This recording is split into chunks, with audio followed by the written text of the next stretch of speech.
in the Seagram's block of Oshawa, Ontario. I'm an idol. Don't be scared, homie.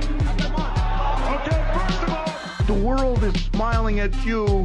The wrestling business is smiling at you. And don't you frown back on it. Surprise, surprise, motherfucker. The king is back. The man to hour, the man with the power. Too sweet to be sour. Dylan Bowker.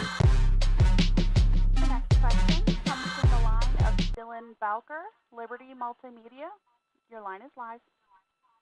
All right, thank you. My first question is for Chael Sonnen. Now, you spoke to the competitive meritocracy aspect of this matchup, but as a guy who's a huge fan of pro wrestling psychology, from a narrative aspect, how important is getting some closure in this feud with Vanderlei?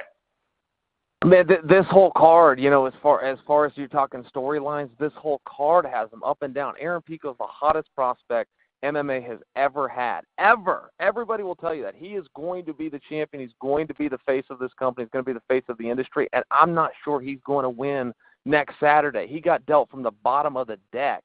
He's taken a guy with 10 fights in Zach Freeman, and the part of the story that hasn't been told, he's fighting Zach Freeman because Zach Freeman's the only guy willing to fight him. You've got the title fights. You got to understand, no promoter in the world would bring in the boys from Vegas and give them a chance against their champs right out of the gate. It doesn't get done that way. Nobody would have the balls to do it or vice versa. Coker's not only doing it, he's doing it twice in the same night.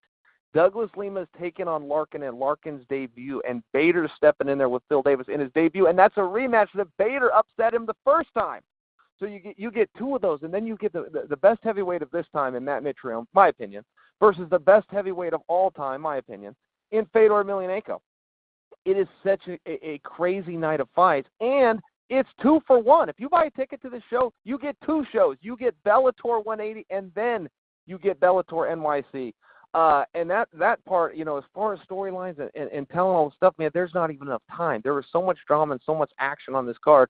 I mean, we got all the way down to new announcers I didn't even know about until 10 minutes ago. It makes it a hard spot for me to focus because I am such a fan, and I can't get around it. My career will end the same way as it started, which is as a fan. And when you got to be in the back and you still got to walk out and compete when you're trying to take in a whole night of great shows, man, there's some obstacles there.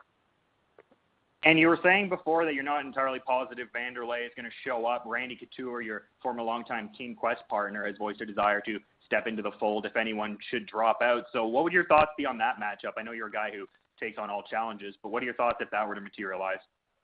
I'll tell you straight up, I have never beaten Randy Couture, never in one single go in practice, whether it was MMA or it was wrestling. I have never beaten him, but he will tell you that there has never been a day I wasn't willing to try.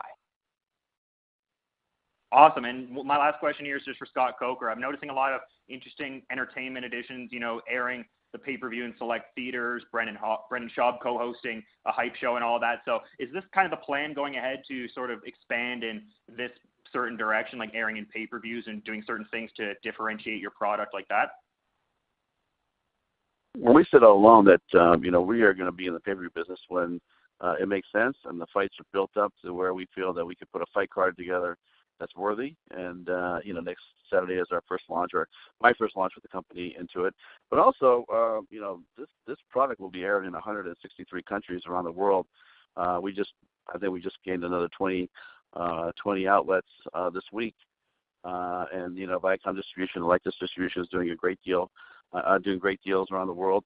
So I think more countries than ever in the history of Bellator's, distribution, international distribution, will be able to watch this fight live as it happens, and on VOD around the world. Awesome. Thanks for taking my call, guys.